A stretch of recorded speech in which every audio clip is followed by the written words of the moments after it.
ప్రపంచం మొత్తం ఈవేళ ఎం మీద నడుస్తుంది. Money, mafia, muscle, media and management. ఎన్నింట్లో కూడా మీడియా చాలా most powerful. That is the fourth estate. అలాంటి మీడియా అంటే what is the meaning of media? Journalism. సత్యాన్ని వెలికి తీసేది, సత్యాన్ని బయటపెట్టేది. అలాంటి సత్యాన్ని బయటపెట్టే మీడియా ఈవేళ ఏ కొద్ది మంది చేతుల్లో ఉండిపోయి, కొన్ని పార్టీల చేతుల్లో ఉండిపోయి ఈవేళ నిజం చెప్పాలంటే ఏది సత్యమో ఏది అసత్యమో తెలియని పరిస్థితులు ఈవేళ మీడియా చాలా చోట్ల ఉంటుంది. అలా ఉండకూడదు. సత్యాన్ని చాలా చెప్పాలి. కాలానుగుణంగా ధర్మం మారొచ్చు, కానీ నిత్యమే సత్యమై ఉండేది ఎప్పుడు సత్యమే. ఆ సత్యం వైపు మీడియా ఉండాలని, ఇలాంటి గాసిప్స్ లేకుండా, nobody have no right to assassinate other characters, అలా లేకుండా, అలా చేయకుండా ఏ పొలిటికల్ పార్టీస్ వస్తుంటే వాళ్ళకున్న పేపర్లు వాళ్ళనే ఒక బాగా చేస్తుంటే మీ మొత్తం మనుషులు ఓటేసే ముందే డీమోరలైజ్ చేస్తూ వాళ్ళ మైండ్ సెట్ని మార్చేస్తూ అనేక రకాలుగా ప్రోలో పెడుతుంటే అదే మీడియా అవుతుందండి. అలాంటి మీడియా కాదు.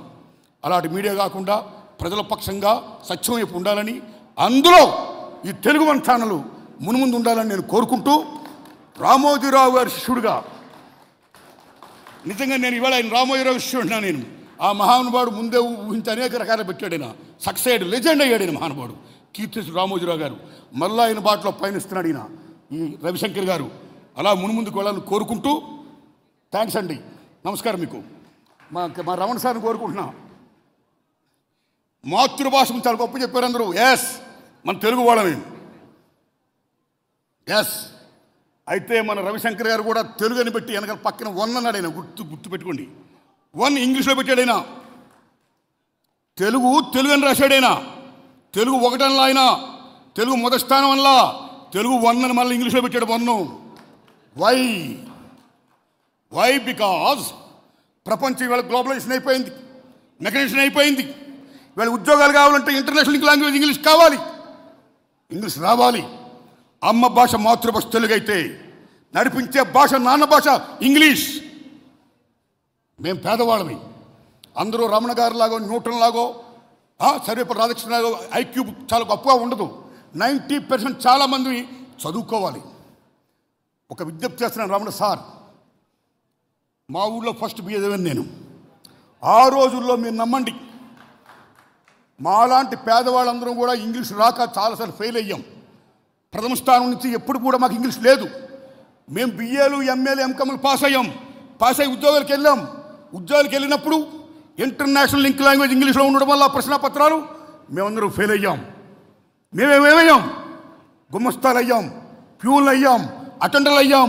ఈ దేశ సార్వభౌమాన్ని కాపాడే జవాన్లు అయ్యాం. ఈ దేశ ఇంటర్నేషనల్ సావర్నిటీ కాపాడే పోలీసులు అయ్యాం.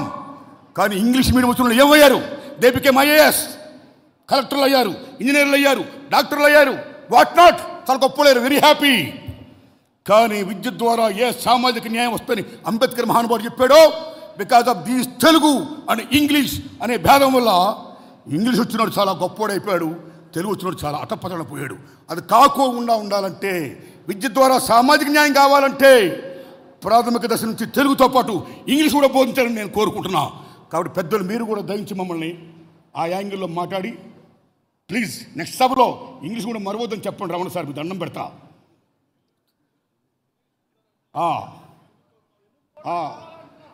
అదే సార్, ప్రాథమిక విద్య తెలుగుతో పాటు ఇంగ్లీష్ కూడా ఉండాలి. This my humble request, please. Anyhow, చాలా ధన్యవాదం. చాలా గొప్ప అవకాశం నాకు ఇచ్చారు. థ్యాంక్స్ రవిశంకర్ గారు. Thanks a lot.